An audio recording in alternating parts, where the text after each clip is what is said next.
Amin, amin ya rabbal alamin. Ma'asyiral muslimin dan muslimat rahimakumullah. Mari kita sambung ta'lim ini, yaitu yang diajarkan oleh Allah Jalla Jalaluh di dalam Al-Quran, yaitu intinya adalah memanusiakan manusia. Disuruh kita berpikir. Itu artinya Al-Quran selalu kebanyakan disuruh kita berpikir. Artinya apa? Menghargai manusia. Kalian, kita ini semuanya adalah manusia. Bedanya dengan makhluk Allah yang lainnya, kalau manusia kelebihannya punya fikiran. Gunakan fikiran, kata Allah Jalla Jalaluh. Makanya sebelum kita bekerja, kita harus berfikir dulu. Bagaimana cara jalan supaya sampai, bagaimana supaya aman, bagaimana supaya kerjanya benar, bagaimana supaya bukan hanya benar, tetapi dicintai oleh pimpinan dan benar, dan masyarakat senang, dan seterusnya. Kita berpikir, itu berpikir bukan hanya benar, tapi bijak. Pas apa tidak waktunya. Nah ini semuanya menggunakan pikiran. Kita tidak cukup dengan kita berbuat baik. Tapi berbuat baik bijak atau tidak? Tepat waktunya atau tidak? Caranya benar atau tidak? Betul apa tidak? Ini yang kita lihat, coba bayangkan. Berubah lagi. Niatnya baik, tetapi caranya kurang tepat. Betul apa betul? Sampai presiden kayaknya pada nggak dengar berita deh. Kabar gembira, yang tadinya pada antri-antri, sekarang presiden turun mengatakan berhentikan. Walaupun mau dibuat yang baik itu biar rakyat jangan sampai sengsara. Niatnya mungkin benar, tapi caranya kurang tepat. Nah, ini Allah menyuruh kita untuk kita berpikir. Jadi jangan hanya sekedar benar, tetapi tepat bagaimana caranya. Makanya di sini dianjarkan, nomor satu kita benar, ya harus benar. Setelah benar, kita harus tepat pada tempatnya. Ketika berbicara, kepada siapa kita berbicara, walaupun benar, tapi kepada ibu dan ayah nggak boleh langsung ini haram, ini gini, ini walaupun itu haram. Lihat siapa di depan Anda, ibu dan ayah Anda. Harus berbicara dengan bijaksana. Nah, ini Al-Quran Jalla Jalaluh mengingatkan kepada kita. Jangan kita sembarangan pakai akal yang sembarangan menyatakan tidak bisa dibangkitkan. Kita ini hidup bahwa nanti kita bakal meninggal. Meninggal ini bukan begitu saja. Ada hari kebangkitan. Suruh berpikir, diantaranya sampai 8 contoh-contoh yang diberikan oleh Allah Jalla Jalaluh, dalil-dalil bukti-bukti, yaitu adalah sampai 8, dan hari ini yang ke-9 adalah apa? Wa anzalna minal mu'sirati ma'an sajjaja. Sebelumnya disebutin wa banaina fawqakum sab'an shidada. Sebelumnya wa ja'alna an-nahara ma'asya, jadikan malam, jadikan siang, jadikan ini. Semuanya adalah untuk kepentingan kalian. Allah bisa menjadikan malam, Allah bisa menjadikan siang, Allah bisa menjadikan langit yang berlapis-lapis. Ini adalah untuk kepentingan manusia. Karena langit itu adalah kepentingannya untuk matahari dan planet. Planet itu adalah dan matahari untuk kepentingan bumi. Bumi itu adalah untuk kepentingan manusia. Ini Allah bisa jadikan tepat waktu, tidak pernah kurang, tidak luar biasa. Masa nggak bisa membangkitkan? Nah, ini orang bilang, kalau orang ateis ataupun orang yang tidak percaya kepada Tuhan, tidak percaya kebangkitan, kalau sudah mati katanya mati. Tidak, ada meninggal, ada kebangkitan. Justru meninggal itu adalah sebagai cara untuk pindah dari alam dunia ke alam akhirat. Di antaranya bukti yang ke-9, wa anzalna minal mu'sirati ma'an thajjaja. Kita perlu rezeki. Hujan itu rezeki bukan? Rezeki besar. Makanya Indonesia ini adalah negara subur, negara yang luar biasa. Kenapa? Hujannya hampir dikatakan sepanjang tahun. Cuma ada musimnya banyak, ada sedikit, tapi sepanjang tahun ada hujan apa tidak? Ada, subhanallah. Sebagian negara enggak, musim panas, musim dingin. Kalau kita enggak kenal musim panas, enggak kenal musim dingin. Adanya musim hujan, hujannya banyak ataupun sedikit. tapi hujannya ada apa tidak? Subhanallah.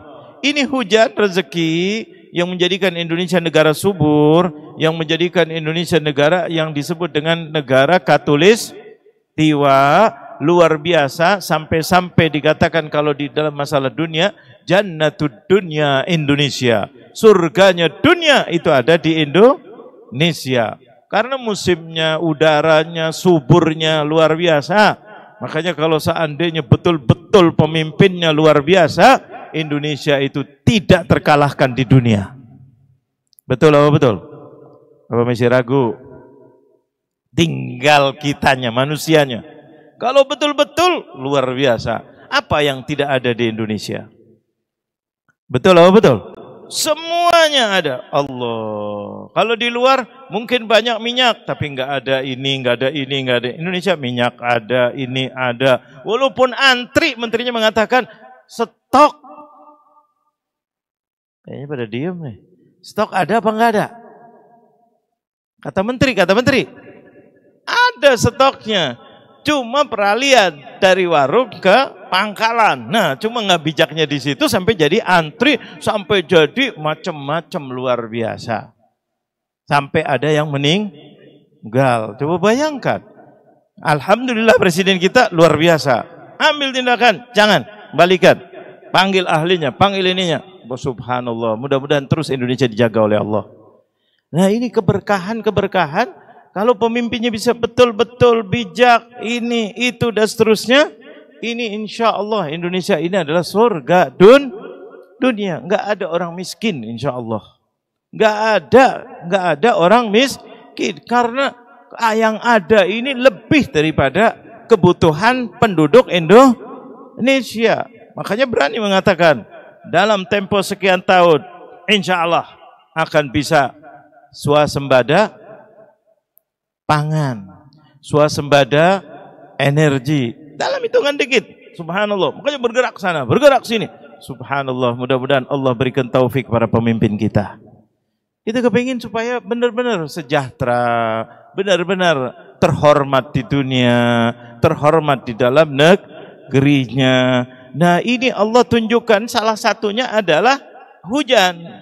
Hujan ini minal mu'sirati ma itu artinya air. Sajjaja, banyak. Allah.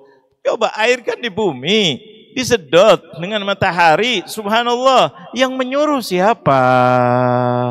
Tenaganya tenaga apa? Matahari begitu kuatnya. Set bawa. Kemudian jadi awan. Awannya diperintah oleh angin. Siapa yang menggerakkan angin? Coba lihat, mana mesinnya? Kadang-kadang anginnya gede, zut. Kadang-kadang pelan, kadang-kadang nggak terasa, tapi kita masih bisa bernafas. Subhanallah. Ini adalah siapa? Pikir, kata Allah. Anda punya akal, tidak mungkin bergerak kecuali ada yang menggerakkan. Nah, ini gerakannya luar biasa. Air itu berat luar biasa, tapi berjalan di atas nyaman, lewat, gede. Anginnya kira-kira kuat banget apa tidak tuh? Set, kemudian di suatu tempat Allah bilang turun, ma'an sajjaja, turunnya banyak. Kemudian minal mu'sirat, mu'sirat itu asir itu yang diperas. Jadi turunnya bukan langsung blok, tapi turunnya seperti shower. Siapa yang menjadikan itu? Mana ada saringannya? Coba bayangkan, shower kalau mampet berhenti. Kalau showernya rusak, gede bolongannya, turunnya gede apa tidak? Gede. Subhanallah, rusak. Ini itu. Ini nggak pernah dibetulin. Tapi hujan dari mulai kita kecil, bahkan dari mulai 100 tahun, 1000 tahun sebelumnya ada manusia, hujan begitu terus. Hujan yang rintik-rintik. Kalimat rintik-rintik. Ada nggak yang berani? Hujan yang airnya turunnya langsung, nggak ada. Hujan yang rintik bentuknya rintik. Subhanallah, siapa yang mengatur ini? Untuk kepentingan siapa? Tidak ada lain untuk kepentingan manusia. Subhanallah, pikir, kata Allah. Kalian lihat hujan, kalian melihat, kalian menikmati, kalian menggunakan, kalian nih belum lagi hujan itu disedot dari air laut, airnya asin, turunnya nggak ada yang asin. Bahkan kadang-kadang maaf, airnya kotor, turun airnya bersih, bisa untuk wudhu. Masya Allah. Belum lagi penelitian itu banyak luar biasa. Kata Allah, ente lihat tiap hari, tiap bulan, tiap tahun, setiap musim kalau di sebagian negara. Subhanallah, siapa yang menurunkan ini? Apakah ada manusia, sekelompok manusia, satu negara, atau ini? Tidak ada, semuanya mengucapkan lillahi ma fis samawati wal ard, milik Allah, Rabbus samawati wal ard. Kata Allah, kalian gunakan pikir, nggak usah susah-susah. Makanya Islam itu tidak boleh kita memaksa orang masuk Islam. Suruh berpikir, ud'uhum, ajak mereka, terangkan, terus suruh berpikir. Kalau mereka ridho, falahur ridho. Mereka ridho masuk, silahkan. Enggak mau masuk, jangan dipaksa. La ikraha fiddin, tidak ada paksaan. Apalagi bayar, kasih duit, kasih ini, kasih itu, kasih sembako, kasih supermi, masuk Islam. Enggak boleh, enggak boleh. Islam ajak dengan baik-baik, beri contoh dengan yang baik, ucapan dengan yang baik, gunakan akalnya dengan yang baik, yang bijak pada tempatnya. Hidayah itu adalah milik siapa? Allah. Makanya orang Islam itu tidak ada paksaan, tidak ada. Silahkan, silahkan. Mau masuk, alhamdulillah. Enggak masuk juga enggak apa-apa. Kadang-kadang tanpa dengan dakwah kita, mereka yang datang malah mau masuk Islam. Kenapa? Tiba-tiba begini, tiba-tiba begini, tiba-tiba begini, mendengar ini, melihat ini. Allah gerakkan hatinya, dia masuk Islam. Tapi orang kadang-kadang diajak di ini, belum masuk Islam. Berarti belum dapat hidayah. Makanya Rasulullah sendiri orang yang paling mulia, orang yang paling bijak. Siapa yang lebih bijak dari Rasulullah? Tidak ada. Berbicaranya dengan bijak, mengajak selalu dengan benar dan dengan bijak, bukan lagi dengan benar saja. Ketika berbicara lembut, bagus kata-katanya, pakai akal, pakai ini. Tapi Messi juga ada yang nggak masuk Islam, malah nganiaya Rasulullah, mau bunuh Rasulullah, menaruh maaf kotoran di kepala yang paling mulia, tidak ada lain kecuali baginda Rasulullah. Lagi sujud ditarik kotoran hewan. Tapi Rasulullah dia bahkan dilukai, Rasulullah lukai sampai keluar darah, sampai malaikat menjaga gunung itu mengatakan, ya Muhammad, saya diperintahkan oleh Allah untuk izin kepada kamu untuk saya gempit orang Taif. Apa jawabannya Rasul? La, jangan ya malaikat. Fa inna Allahumma hdi qaumi fa innahum la ya'lamun. Ya Rabb, berilah hidayah mereka. Nah, ini Rasulullah. Coba bayangkan, yang bijak luar biasa, yang kata-katanya indah, yang kalau dilihat mukanya tuh ya Allah menyenangkan luar biasa. Itu Rasulullah. La, jangan ya malaikat. Ya Allahumma hdi qaumi fa innahum la ya'lam. Ya Allah, berilah petunjuk kepada kaumku ya Allah. Messi dianggap kaumku. Coba bayangkan, Messi saudara, berarti saudara setanah air. Kaumku berarti Messi satu kaum. Coba bayangkan. Nah, ini Rasulullah SAW, walaupun mereka melukai Rasulullah, bukan lagi menolak, melukai, mengejar, menghina, sampai Rasulullah keluar darah ketika di Taif. Ditimpukin, diinikan.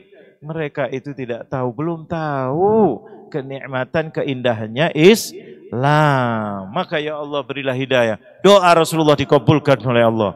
Tidak ada orang Taif kecuali sekarang sudah masuk Islam semuanya. Dari dulu lagi, bukan dari sekarang. Dulunya Allah jahat luar biasa, sampai melukai Rasulullah. Orang Makkah begitu sampai mau bunuh Rasulullah, malam hijrah dikepung untuk apa? Mau dibunuh Rasulullah SAW. Tapi Rasulullah jalan, dijaga oleh Allah. Mereka tidak dapat Rasulullah, tapi menunjukkan bahwa Rasulullah itu tidak memaksa dan perkataannya indah, contohnya luar biasa. Bahkan tidak cukup contoh lagi, punya rezeki bagi kepada tangga-tangganya yang musuhin Rasulullah. Agamanya berbeda, menghina Rasulullah, musuh Rasulullah masih bagi kepada mereka. Bukan untuk supaya masuk Islam, tidak, tapi memang sayang kepada tetangga, satu bangsa dan satu tanah air. Memang diajarkan oleh Allah kita tidak boleh musuhan. Beda agama, lakum dinukum waliyadin, sampai begitu. Untuk agamamu, kamu keyakinanmu, keyakinanmu, keyakinanku, keyakinanku. Nah, ini subhanallah. Jadi Rasulullah luar biasa. Nah, ini kita umatnya Nabi Muhammad disuruh kita berpikir bahwa kalau kita betul-betul mau minta tolong kepada yang maha kaya apa yang kaya? Yang maha kaya. Ketika maha kaya, yang baik apa yang maha baik? Yang maha baik. Siapa yang maha baik? Allah. Yang maha kaya siapa? Allah. Yang maha penyayang siapa? Allah. Yang maha bisa siapa? Allah. Tidak ada yang bisa menyetop Allah. Siapapun orang pasti ada yang bisa menyetopnya. Hatta raja, bukan lagi presiden. Ada yang bisa menyetopnya. Kalau ada kerabatnya, keluarganya, ininya. Ingat kisahnya Fir'aun. Mau bunuh Nabi Musa. Dan sudah dikerjakan. Banyak teman-teman yang lahir sederajat atau sesama dengan Nabi Musa sudah dibunuh oleh Fir'aun. Tapi di situ perempuan istrinya yang mencegat Fir'aun. Betul atau betul?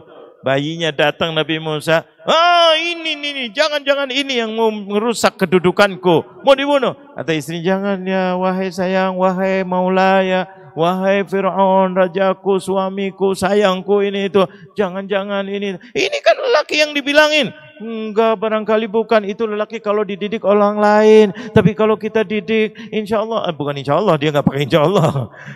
Kita akan didik, akan bersama dengan kita, makan seperti kita, kebiasaan kita jaga. Dia akan menjaga kita, dia akan menyayangi kita, dia untuk masa depan kita. Dia lurus, lembut Fir'aun. Ada apa tidak tuh? Mana ada yang raja zalimnya kayak Fir'aun, yang mengaku dirinya bukan lagi orang raja, mengatakan Rabb, Tuhan Allah, Rabbukumul a'la, katanya Fir'aun. Ana Rabbukumul a'la, saya itu adalah Tuhan kalian yang maha tinggi. Itu Fir'aun, subhanallah. Tapi dicegah bisa. Subhanallah. Allah siapa yang mencegah? Istri. Tak punya istri, tak perlu istri. Anaknya nggak bisa. Orang kadang-kadang jatuh gara-gara anaknya. Betul, betul. Anaknya minta ini, tidak boleh, akhirnya dikasih, tahu-tahu alat itu yang menjatuhkan orang tuanya. Ada apa tidak? Oh, luar biasa subhanallah. Anaknya nenek, enggak. Istrinya, ininya. Kalau ada pejabat, karena gitu kalau raja. Kalau yang pejabat ada undang-undangnya. Betul, betul. Tidak bisa disewenang-wenang. Enggak, hatta kalau sudah presiden, kita lihat presiden Korea Selatan. Gara wewenangnya yang bukan wewenangnya dibuat cuma 6 jam. Sekarang ditangkap, sudah turun, lengser, ditangkap. Gara-gara apa? Mengeluarkan perintah militer tuh. Ya enggak, selama 6 jam. Darurat militer, 6 jam. Diprotes, enggak bisa, tarik balik. Padahal sudah tarik balik, enggak jadi. Tapi sekarang dituntut gara-gara itu, mengeluarkan instruksi bukan wewenangnya, bukan pada tempatnya, bukan pada masanya. Wah, dikejar-kejar, dijaga pas pampres, polisinya nggak bisa. Lama-lama dengan rakyatnya, hancur apa tidak? Hancur. Ini contoh yang dekat. Ini kalau Fir'aun jauh, yang dekat dalam beberapa hari. Negara maju Korea Selatan. Kalau lupa Korea Selatan, ingat STY. Nah, betul. Itu tuh, subhanallah, bahwa Allah tidak ada yang bisa menjatuhkan Allah. Tidak ada yang siang, malam Allah mendengar. Allah Maha melihat. Allah tidak perlu tidur. Raja tidur. Presiden tidur. Menteri tidur. Ustadz kayaknya nggak tidur. Tidur apa tidak? Tidur. Jamaahnya kadang-kadang. Di tempat kerja ada nggak yang tidur? Kayaknya masih bingung. Kadang-kadang lagi kerja ngantuk, terpaksa. Allah pernah tidur setiap saat. Allah kulla yaumin huwa fi syan fabi ayyi ala'i rabbikuma tukadziban. Kata Allah, mau bohong apa lagi dengan kenikmatan Allah? Allah setiap saat nggak tidur ngurusin kita. Allah perhatian kepada kita. Hal min mustaghfirin. Apakah ada hambaku yang mau minta maaf? Apakah ada yang mau minta hajat? Allah siap menerima. Allah siap. Ada yang mau taubat, saya terima taubatnya dan saya sayangi dia. Mana ada yang lebih baik daripada Allah Jalla Jalaluh. Terus dikatakan katanya nggak mungkin, nanti nggak ada hisab, dunia ya dunia saja. Tidak, kata Allah, gunakan akal. Wa anzalna minal mu'sirati ma'an thajjaja linukhrija bihi habban wa nabata wa jannatin alfafa. Tujuannya hujan itu diturunkan, terangkan lagi oleh Allah, untuk mengeluarkan biji-bijian, padi-padian ataupun tanam-tanaman, buah-buahan, daun-daunan, semuanya untuk kepentingan siapa itu? Untuk kepentingan manusia. Hujan turun, subhanallah, nggak lama rumputnya hijau. Rumput untuk makanan siapa? Hewan. Hewannya untuk siapa? Manusia. Ayam ikut makan, untuk jamunya, untuk ininya itu. Telur, telurnya untuk siapa? Manusia, manusia, manusia, manusia. Wa jannatin alfafa, pohon-pohonan, hutannya dan seterusnya, kata Allah. Ini dalil-dalil bukti yang nyata bahwa tidak ada yang bisa dari dulu sampai detik ini dan sampai hari kiamat. Ada yang bisa menciptakan pohon-pohonan? Tidak ada, kecuali hanya Allah. Nyambung-nyambung ya, taruh sini, katanya begini, keluar. Tapi semuanya alatnya dari mana? Dari Allah. Perlu air dari Allah. Enggak pakai tanah, air. Udara, perlu apa tidak kira-kira? Perlu pemanas apa tidak? Perlu matahari. Oh, enggak pakai matahari, pakai lampu. Lampunya perlu dari apa lampu itu? Dari listrik. Listrik entah dari minyak, entah dari air, entah dari matahari, solar. Semuanya itu minyaknya, airnya, mataharinya dari mana? Ini tenaga air katanya, tenaga air. Airnya dari mana? Siapa yang menjalankan air? Turun dari gunung, terus kemudian air mancur. Buatin baling-baling, jadi tenaga listrik. Betul apa betul? Siapa yang menciptakan itu semuanya? Allah. Kembali lagi kepada Allah. Kok tidak mau kembali kepada Allah? Ini untuk kita berpikir bahwa nanti ketika kita suatu saat akan dipanggil atau dipindahkan oleh Allah dari dunia ke akhirat. Supaya kita berpikir, kita kembali kepada Allah, insya Allah kita akan mendapatkan kenikmatan husnul khatimah. Ini tujuannya. Allah tidak perlu duit kita, Allah tidak perlu sholat kita, tapi kita gunakan fikir, mendekatkan diri kepada Allah, bersyukur kepada Allah. Kalau ada salah, minta maaf sama siapa? Allah. Mudah-mudahan kita diampuni semua dosanya oleh Allah. Mudah-mudahan Allah angkat derajat kita. Mudah-mudahan Allah kabulkan semua hajat kita. Mudah-mudahan yang sebentar, yang sedikit ini bermanfaat untuk kita dan dijaga oleh Allah. Ya Rabbana ya Karim, mudahkan rezeki kami ya Allah, mudahkan kesehatan kami ya Allah. Ya Rabb, bimbing kami ya Allah. Kami sering banyak salah, mudah-mudahan ampuni dosa-dosa kami ya Allah, dosa-dosa istri kami ya Allah, dosa-dosa anak-anak kami ya Allah. Bimbing anak-anak kami agar istiqomah, menjadi anak-anak yang soleh dan solehah, anak-anak yang bisa membahagiakan ibu dan ayahnya ya Allah. Dan mudah-mudahan khususnya untuk ibu dan ayah kami ya Allah, yang telah berkorban banyak mendidik kami, berkorban untuk kami, mendoakan kami siang dan malam ya Allah. Kami tidak bisa begini kecuali saham daripada ibu dan ayah kami yang terbanyak ya Allah. Ya Rabb, mudah-mudahan Kau muliakan ibu dan ayah kami ya Allah. Apalagi yang sudah wafat, mudah-mudahan pahala kami hadir di majelis ini ya Allah, mengalir juga untuk ibu dan ayah kami ya Allah. Luaskan kuburannya ya Allah, angkat derajatnya ya Allah, terangkan kuburannya ya Allah, dan jadikanlah kuburannya raudhah min riyadhil jannah birahmatika ya arhamar rahimin. Rabbana ighfir lana wa liwalidina warhamhum kama rabbawna shighara. Rabbana atina fid dunya hasanah wa fil akhirati hasanah wa qina adzabannar. wa sallallahu ala sayyidina Muhammadin nabiyil ummi wa ala alihi wa sahbihi wa sallam. Wa akhiru da'wana anil hamdulillahi rabbil alamin. Kurang lebihnya saya mohon maaf. Hadza wabillahi taufiq wal hidayah. Wassalamualaikum warahmatullahi wabarakatuh.